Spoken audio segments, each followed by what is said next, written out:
Ta'lim sohasida 30 yildan ortiq faoliyat yuritar ekanman. Bu sohani tanlashingizga sizga nima sababchi bo'ldi desa, birinchi bo'lib onajonim esga olardim.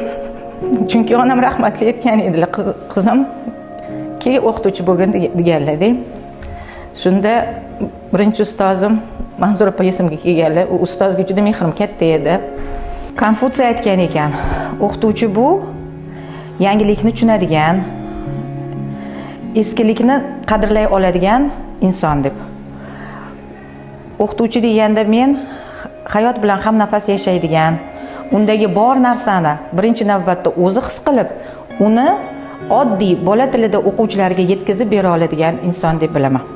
1-oktyabr o'qituvchi va murabbiylar kuni bo'ladi. Shu kunda men ustoz qilgan onam deb, onamga gul yetaklab borardim. Siz meni o'qituvchi qilgan siz bo'lasiz deb xalq ta'limi a'lochisi medalini olganda ham birinchi bo'lib onamlarga taqib qo'yganman. Chunki shu sohada hurmat e'tibor qozonishimga, xalq orasida dildoraxon bo'lishimga men onam sababchi bo'lganlar deb o'ylayman. Albatta bu yerda ustozlarimning bergan ta'lim tarbiyasi ham muhim ahamiyatga ega.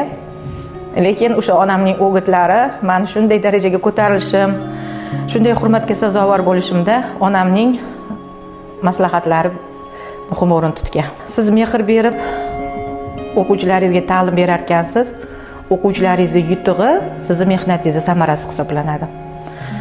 O'quvchilaringizni hayotda o'z o'rinlarini topishi, yutuqlari bilan sizni oldingizga xursand bo'lib, maqtov yorliqlarini ko'tarib kelishi, bu sizni maqsadga erishganingiz dunyodagi eng murakkab, mas'uliyatli, sharafli kasblarni birini egallaganligingizni ko'rsatib beradi. Albatta o'quvchilarim yutug'i meni eng katta yutug'im, maqsadimga erishganim deb hisoblayman.